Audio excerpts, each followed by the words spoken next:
السلام عليكم ورحمة الله وبركاته. أهلا بيكم في الحلقة 19 من كورس بيت الصيدلية. الحلقة بتاعتنا النهاردة دسمة جدا فوق الخيال. حلقتنا النهاردة مهمة جدا جدا في الأوتو سي.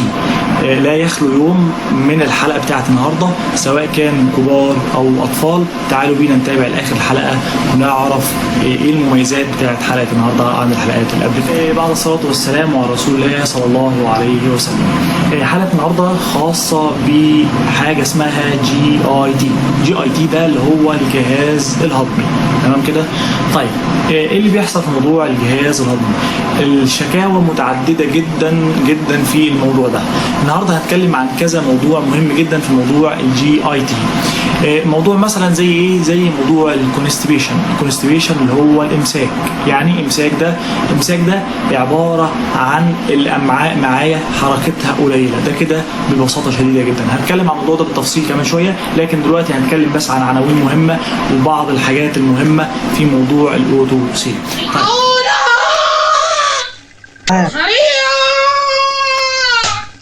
اجيب له ميه سخنه يا دكتور؟ والله مش عارف. هو ده مش دكتور؟ اللهم صل على سيدنا محمد صلى الله عليه وسلم. الكونستيبيشن يجي لك واحد يقول لك يا دكتور انا عندي تعنايه. ايه موضوع التعنايه ده؟ يجي لك واحد يقول لك يا دكتور انا عندي امساك بقالي يومين ما دخلتش الحمام ومفيش حمام خالص وبخش الحمام وفي استثقال معايا. له كذا حل معانا، والكلام ده برضه هنتكلم عليه ان شاء الله في نهايه الكورس معانا، لكن دلوقتي نتكلم عن الموضوع كده بشكل عام. لما يجي لك واحد بالصوره دي، واحد سنه كبير، عندك خيارات كتيره جدا. اول خيار قدامك الا وهو اللاكتيلوز شراب. لو الموضوع يعني في المتوسط كده هتديله لاكتيلوز شراب او هتديله بيكولاكس مظاهر عند حضراتكم في الصوره. الكلام ده بنتكلم عليه دلوقتي. عموما هنتكلم في تفاصيل ونعرف كل واحد ونظامه ايه ان شاء الله معانا. تابعوا معانا لنهايه الفيديو عشان نستفاد بشكل عام. يبقى دلوقتي زي ما قلت لحضرتك يجي لك واحد كبير في الصيدليه، خيارك رقم واحد على طول اللاكتيلوز شراب. ممكن تديله نقط اللي هو البيكولاكس نقط. اللاكتيلوز شراب ده بيتاخد 3 مرات في اليوم، لكن مع اول مره الدنيا الحمد لله بتروق وتبقى تمام. ممكن تستخدمه لغايه مرتين في اليوم. طيب البيكولاكس نقط تستخدم من 15 ل 20 نقطه على نص كوبايه ميه، ويشرب برضو حاجه سريعه وكويسه وفعاله وامنه معايا برضو. تمام كده؟ طيب يبقى عندك البيكولاكس نقط، عندك اللاكتيلوز شراب. لو الموضوع بقى سيفير والموضوع صعب جدا ومفيش اي حاجه خالص وعاوز الحقه، على طول بديله حقنه شرجيه على طول واسرع حل معانا. طيب عندي حل تاني برضو، عندي اللي هو لبوس الجليسرين. اللبوس الجليسرين من الحاجات السريعه وفعاله وامنه في الصيدليه، سواء كان كبار او رضع معايا او اطفال برضو مفيش اي مشكله معايا خالص. يبقى عندي كده بقدم لك الحلول والحاجات البسيطه اللي اول ما يجي لك على طول تيجي سأله وتعرف هل هو واحد كبير، هل هو واحده، هل هو طفل، هل هو لو واحده هيبقى حامل ولا مفيش حمل. الكلام ده كله لازم نسال عليه بالتفصيل. طيب ده بالنسبه لمين؟ بالنسبه للشراب وبالنسبه لايه؟ للنقط وبالنسبه كمان للوساد. طب هل في اقراص معانا؟ في اقراص، بس للاسف الاقراص بقت ناقصه في السوق جدا. زي مين؟ زي المينالاكس. المينالاكس من الحاجات الناقصه جدا في السوق هي والسينالاكس. تمام كده؟ فبالتالي ما عنديش حلول كتير في موضوع الاقراص. بضطر بقى اخش على مين؟ على لو في اقراص اسمها اقراص نصار، برضو من الحاجات القليله الفعاله في الصيدليه. طيب ده كده بالنسبه لمين؟ بالنسبه للامساك. تمام كده؟ لو طفل بنديله على طول لبوس جليسرين او ممكن اديله بوكلاكس. ده كده بالنسبه للجزء الايه؟ الجزء الامساك نكون مركزين عليه. هنتكلم في الموضوع بالتفصيل كمان شويه. انا بس بديك عناوين رئيسيه ومفهمك بس احنا هنتكلم عن ايه، وهطول شويه في المقدمه، لكن المقدمه هتيسر علينا وهتسهل علينا كلام كتير هتكلم عليه كمان شويه باذن الله. طيب تاني حاجه موضوع الاسهال. الامساك عكسه الاسهال على طول. يجي لك واحد يقول لك يا دكتور انا عندي اسهال شديد جدا. الله، طب هل ده في مشكله؟ طبعا. زي ما الامساك بيؤدي لمشاكل زي البواسير، من المشاكل الكبيره جدا اللي بتقابلنا في البواسير هو الامساك. هو مشكله كبيره جدا. في مشاكل بقى كتير جدا، خاصه لو واحده عامله عمليه او لو واحد عامل عمليه، برضو من المشاكل اللي بتقابلنا الا وهو الامساك. تعالوا بقى نتكلم عن موضوع الاسهال.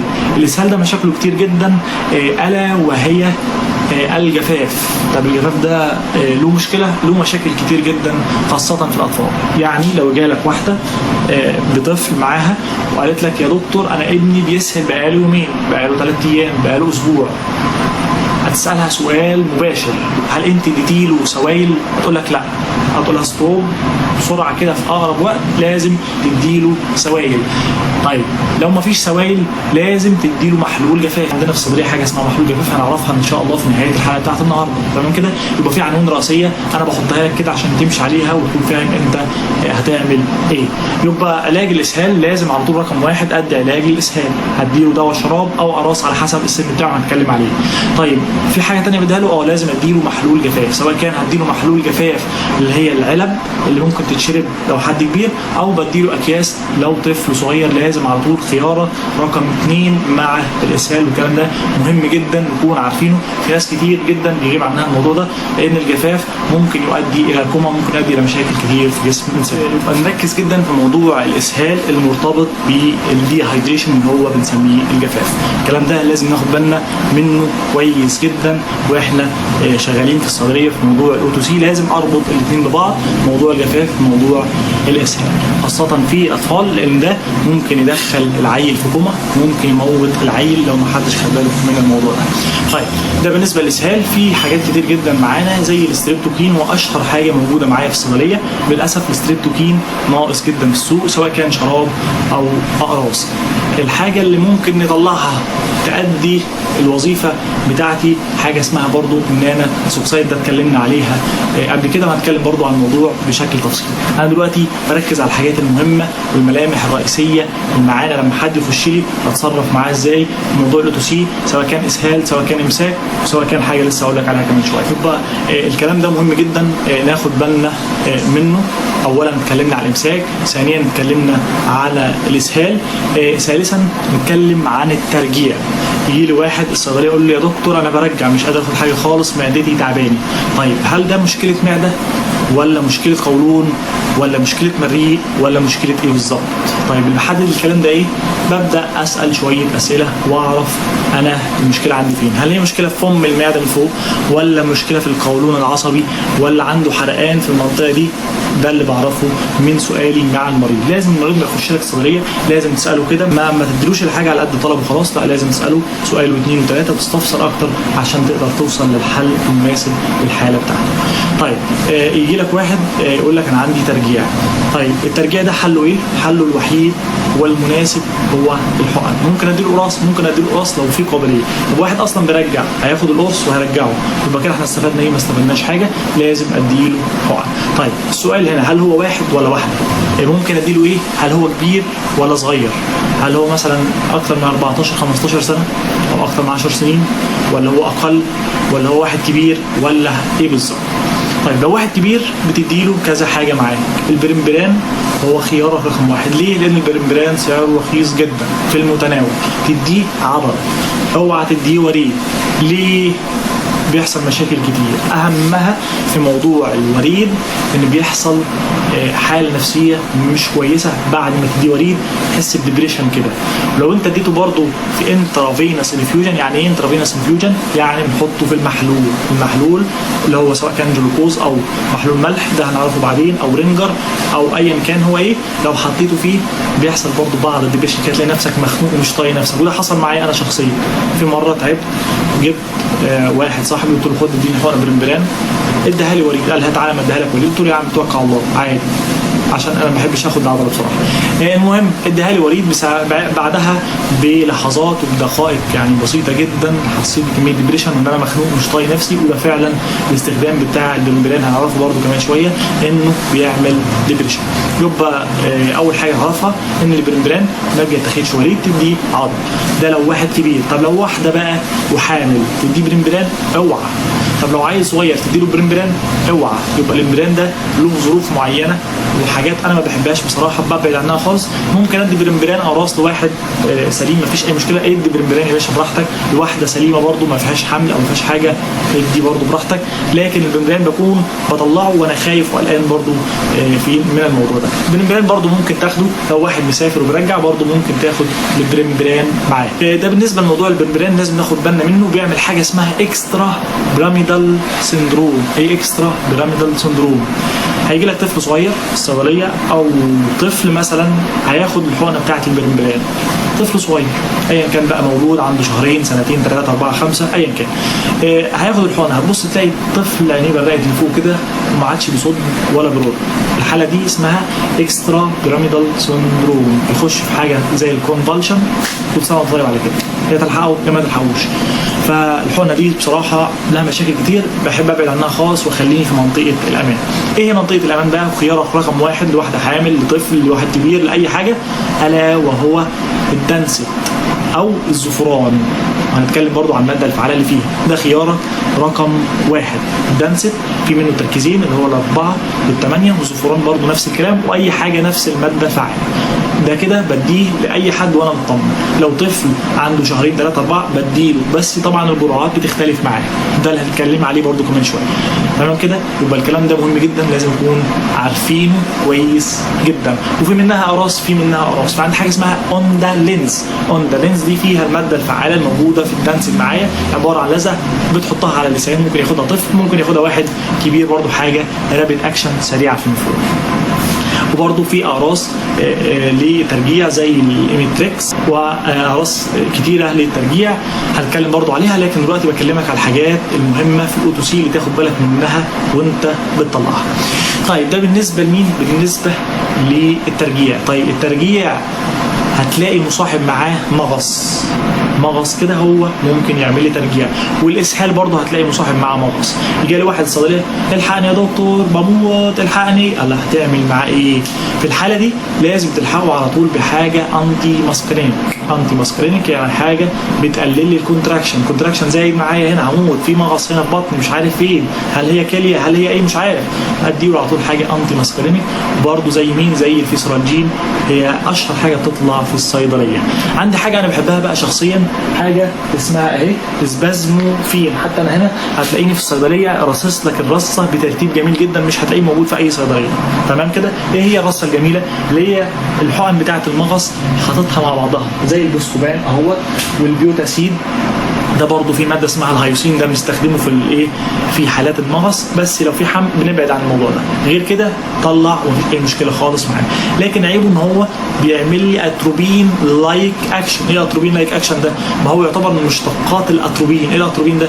الاتروبين ده بيعمل لي تاكي كارديا، تلاقي القلب بيعمل كده بيجري تلاقي النبض عالي معاك، تمام، ويعمل لي جفاف في البق. دي من اهم الاعراض اللي بتحصل معاك. عندي برضه الفيسرالجين من الحاجات المهمه جدا والمشهوره جدا في الصيدليه، بتطلع بكثره جدا. وممكن لو واحد يجالي بمغص كلوي او يجالي بمغص عنده اديله حقنتين مفيش مشكله معاه. عندي السبازموفري برضه نفس الماده الفعاله. عندي السبازموفين ودي اللي انا بحبها. ليه بحبها بقى؟ لان السبازموفين دي عباره عن كوكتيل، جبنا المسكن حطيناه مع حاجه انتي ماسكرينيك بتهدي لي الدنيا، وحطيناهم في دواء واحد اللي هو الكيتوبروفين هنتكلم عليه برضه، والهيوسين. يبقى دي في ماده بتاعه البوسكوبان، وماده كمان حاجه انالجيسيك معايا من عيله النون سترويد اللي احنا اتكلمنا عليها قبل كده. يبقى الكلام ده تركزوا فيه لو سمحتوا، ركزوا فيه مره واثنين وثلاثه، واسمع الفيديو ده 3 مرات على الاقل عشان الكلام اللي فيه في غايه الاهميه جدا لحضراتكم. تمام كده؟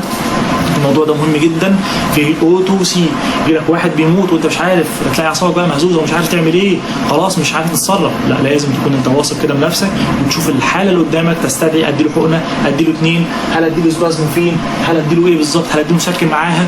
كل الكلام ده مهم جدا، ارجوكم ركزوا فيه عشان سمعتنا تبقى كويسه بين الناس، عشان نقول احنا رحنا للصيادله وادانا علاج غلط.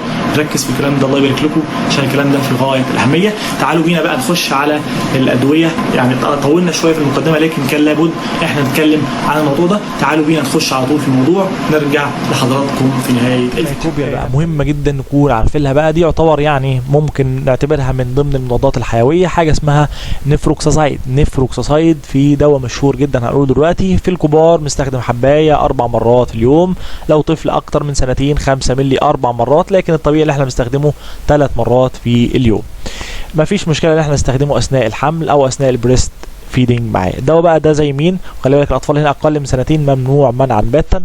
زي مين بقى؟ زي الدايكس شراب، الدايكس اقراص، انتينال اقراص، انتينال شراب. الادويه دي ناقصه جدا في السوق للاسف من فتره طويله، الاثنين ناقصين ما بقوش موجودين. طيب الانتينال لما كان موجود زمان، الكلام ده من فتره طويله، كان الانتينال بيتقص في الصيدليه، في صيدليات بتقصه وصيدليات لا، لكن عاوزك تعرف ان الانتينال من الادويه اللي ممكن حد يجي لك يقول لك يا دكتور انا عاوز حبايه انتينال. الكلام ده قبل ما كان الانتينال ينقص، لكن حاليا ما بقاش موجود اصلا الانتينال. كان قبل كده مطلع بالحبايه عادي نديها له، طبعا كده جاي لعلاج الاسهال. فعاله هنستخدمها معانا في الفوميتنج الا وهي دوميبرادون. دوميبرادون ده عباره عن الدوز بتاعته بنستخدمه 3 مرات في اليوم، تشيلدرن برضو 3 مرات في اليوم، كاتيجوري سي، يعني مش هقدر استخدمه في الحمل ولا في الرضاعه. الماكسيمم دوز بتاعتي 30 مللي جرام. طيب الدوميبرادون ده لو حضرتك بصيت على الاسم بتاعه هتلاقي فيه دوم دي واخدينها منين بقى؟ واخدينها من هرمون موجود اسمه الدوبامين. الدوبامين ده موجود في المخ معايا، مسؤول عن السعاده ومسؤول عن حاجات كتير جدا، من ضمنها ان الدوبامين لو حصل له تنشيط معايا، عملنا له اجونست معايا، هيحصل تنشيط للسمباثيك اكشن. سمباثيك اكشن اللي هو الجهاز العصبي اللي معايا المسؤول عن النرفزه والعصبيه والكلام ده كله. ساعه ما يحصل عصبيه ونرفزه وكلام من ده كله هيحصل جي اي تي موفمنت هتقل معايا، وساعه الجي اي تي موفمنت لما تقل معايا الفوميتنج هتقل معايا، لان الفوميتنج برضو من الحاجات زيها زي الدياريه، ان الجي اي تي بيكون الموفمنت بتاعته بتكون عاليه جدا، وهي اللي بتسبب لي الترجيع معايا، تلاقي في كونتراكشن معايا سواء كان في المعده او في الامعاء. تمام كده؟ ناخد بالنا من الكلام ده، مهم جدا نكون عارفينه. اول دواء معانا بنفس الاسم الماده الفعاله دوميبرادون، وعندي كمان جاستروموتيل شراب وجاستروموتيل اقراص، وعندي موتينور مقراص، والموتيليوم. اكتر حاجه مشهوره في الصيدليه الموتيليوم، واكتر حاجه ناقصه في الصيدليه برضو الموتيليوم، وعندي مورليمين، وعندي الفاركوتيليوم. الحاجات دي كلها نفس الماده الفعاله نكون عارفينها، واي حاجه موجوده عندك في الصيدليه طلع وانت مطمن مفيش اي مشكله معاك. تمام كده؟ لان الموتيليوم بقى له فتره ناقصه، بدانا بقى نشوف الجاستروموتيل ونشوف الدوميبرادون ونشوف اي حاجه نفس الماده الفعاله. لكن في نفس الوقت معايا لو عندي حاجه انتي برولاكتين مش هستخدمه معايا، زي البروموكريبتين والكيتوكينازول الحاجه الانتي فانجل، والاريثرومايسين اللي هو المضاد الحيوي، والامانتادين. الحاجات دي كلها مش هستخدمها مع الدوميبرادون. والامانتادين ده اتكلمنا عليه فين؟ اتكلمنا عليه في الانتي في الانتي فيروس. طيب ده بالنسبه لمين؟ بالنسبه للاقراص. طيب بالنسبه للشراب بقى عندي بقى، خد بالك وركز معايا هنا، عندي جاستروموتيل وموتينور شراب وفاركوتيليوم وموتيليوم. طيب لو حضرتك لاحظت كده لازم يكون عندك قوه ملاحظه. لو لاحظت كده هتبص تلاقي ان الفرق بينهم في الكميه نفسها، بمعنى ان الجاستروموتيل 200 مللي هو رقم واحد معايا، الكميه بتاعته كبيره. تاني حاجه الموتينور 125، بعد كده الفاركوتيليوم، بعد كده هتلاقي اخر حاجه الموتيليوم. والموتيليوم اصلا شراب بقى له فتره طويله جدا ما بينزلش في السوق.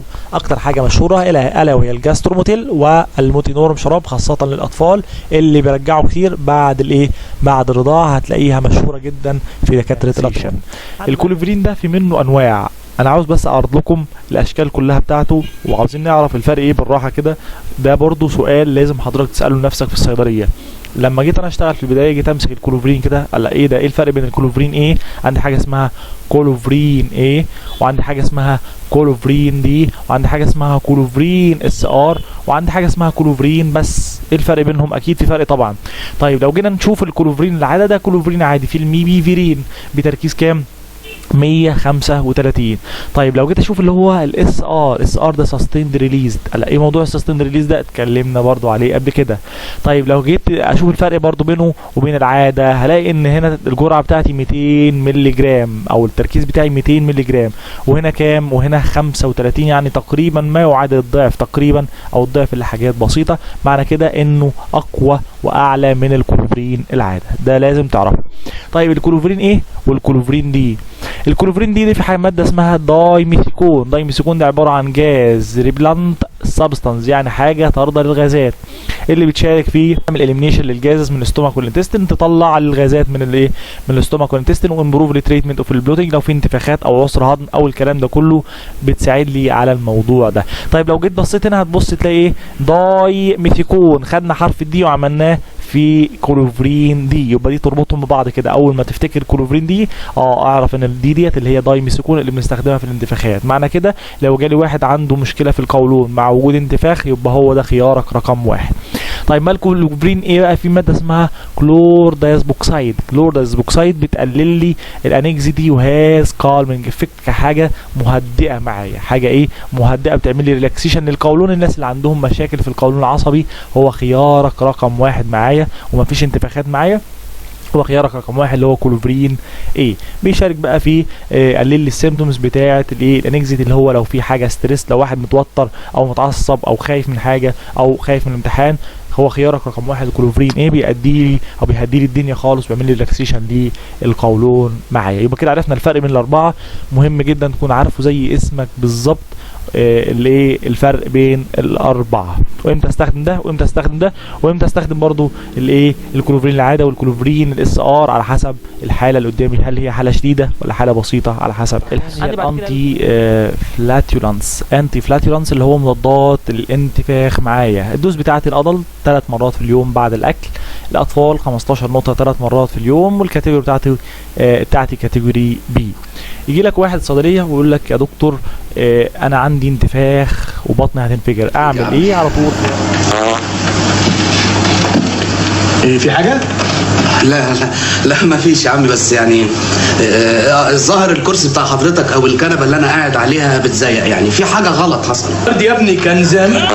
لا لا لا لا لا مش اسلوب ابدا يا ناس يا اللي في البيت يا حبيبه، عمي بيفضل يا جماعه. ايه على طول خيارك رقم واحد تديله السايمسيكون الموجود فيه فلاتيديل، اقراص والديسفلاتيل. مهم جدا نكون عارفينهم، ده اقراص للمضغ وليس للبلع. عندي بقى بالنسبه للنقط السايمسيكون، في نقط اللي هو السايمسيكون اللي هو بتاع العمريه اللي هو 30 مللي، وده 30 مللي برضو، ده العمريه وده المهن، ده شركات بس مش اكتر. عندي بعد كده السايمسيكون بقى شراب معايا، تمام. بعد كده عندي اللي هو بيبي ريست، وعندي دنتينوكس. دنتينوكس من الادويه الناقصه جدا من فتره طويله، لذلك هو خيارك رقم واحد اللي هو السايمسيكون، سواء كان نقط او شراب او كان اقراص الفلاتيديل. مهم جدا ونكون عارفين الجرعه بتاعته، اللي هو عباره عن اقراص مضغ، ممكن يمضغ حبايه او اتنين مفيش اي مشكله خالص، تهدي الدنيا وتهدي للانتفاخات. الجفاف اللي هو اللو هايدريشن. طب الجفاف ده له اعراض؟ طبعا العطش الشديد جدا، تلاقي الطفل او حد كبير هيموت ويشرب، عطشان كل 5 دقايق عاوز يشرب هيموت. الدراي ماوس، جفاف شديد جدا في البق، ممكن يكون في تاكي كارد، ممكن يكون في صداع. وفي دراي بقى سكين، تلاقي الايد كده فيها جفاف معايا، تيجي تشد الجلد بتاع الطفل معايا، ياخد كده ثواني عمل ما يرجع تاني. في الحاله دي بيكون عنده جفاف شديد جدا، وديكريز دي اليورينيشن، ما بيخشش الحمام، لذلك لازم تلحقه على طول والا العيل هيموت منك. ديس ميديكيشن بقى بيحتوي على صوديوم وبوتاسيوم وستريت ودكستروز، الحاجات دي بنستخدمها كبنعوض فقدان السوائل دي. عندي حاجه اسمها بيدياليت، عباره عن محلول عامل زي العصير كده بالظبط في الصيدليه، بتحط في الثلاجه، بيدياليت. عندي اكياس بقى اسمها الاو ار اس واللو هيدران والريهيدروزنك والهيدروسيف سولت، لكن اشهر اتنين اللي هو الاو ار اس واللو هيدران. وكلمه لو ديت ان هو اقل فيهم في حاله مين؟ في حاله الصوديوم.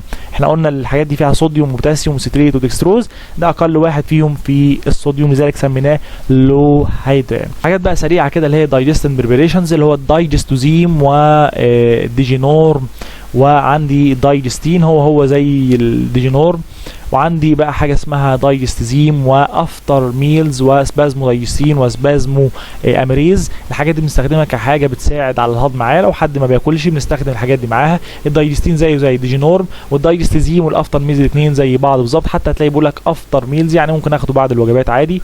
لكن الحاجات دي كلها بيفضل استخدامها يا اما قبل الوجبه على طول يا اما اثناء الوجبه نفسها، سواء كان اقراص او شراب زي الديجينورم، الحاجات المشهوره جدا في الاطفال كحاجه بتساعد على فتح الشهيه. لو تلاحظ بس هنا في حته السبازمو اميريز هتلاقيه دايجستنت وانتي فلاتنت وانتي سبازموديك. ليه بقى؟ عشان في البنكرياتين، البنكرياتين ده موجود في الدايجستوزين، وفي البابين برضه نفس الكلام، لكن في بقى ماده زياده اللي هي الميبيفيرين والدايميثيكون. اظن احنا عرفناها كده خلاص. للاسف السبازمو اميريز ده اختفى من فتره طويله جدا، ما بقاش موجود، كان من الادويه الفعاله جدا في عسر الهضم وفي القولون، كان جميل جدا جدا جدا. لكن حاليا بقى بنستخدم بقى الدايجستين، وبنستخدم الدايجستوزيم والديجينورم والسبازمو دايجستين برضو بنستخدمه نفس الفكره بالظبط. برضو معلومه تكون حضرتك عارفها، الوسبازمودايجستين ده في اللي هو الداي سايكلو امين اللي احنا لسه متكلمين عليه من شويه، وفي البابين ده برضو نفس الكلام هنا موجود برضو معايا، وموجود السايميسيكون اللي هو حاجه زي الدايميسيكون دي كده برضو موجوده معايا للانتفاخات، برضو موجود صوديوم دايهيدروكوليت، موجود الايه سانسيزايم اللي هو الموجود في الدايجستين. يبقى الاسبازمودايجستين ده يعتبر كوكتيل كده مجمع لي كذا دواء مع بعض، برضو من الادويه المهم جدا في عسر الهضم معايا. وبعد ما اتكلمنا عن الادويه دي كلها بالشكل التفصيلي دوت، والفيديو النهارده كان طويل جدا جدا، لكن في نفس الدرجه كان مهم جدا جدا معانا. حاجات قلناها في بدايه الفيديو، حاجات قلناها في المنتصف بتاع الفيديو. ارجوكم تسمعوا الفيديو مره واثنين وثلاثه وتركزوا فيه، تبداوا تطبقوا في الصيدليه. عندنا ادويه كتير جدا في حلقه النهارده، سواء كان اقراص، سواء كان شراب، سواء كان لبوس، أدوية لا حصر لها وفي غاية الأهمية. أرجوكم تسمعوا حلقة النهاردة بتركيز شديد جدا وتسمعوها أكتر من مرة، ده نصيحة من أخوكم. نشوفكم إن شاء الله في الحلقة اللي جاية برضو، اللي هتكون مهمة جدا جدا وطويلة برضو زي حلقة النهاردة، ألا وهي حلقة الفيتامينز. هيبقى في حلقتين اللي هي ال20 وال21، ده هيبقى الفيتامينز، حلقة كبيرة مهمة جدا معانا محتاجة تركيز عالي جدا. نشوفكم على خير إن شاء الله في الحلقة اللي جاية، والسلام عليكم ورحمة الله وبركاته.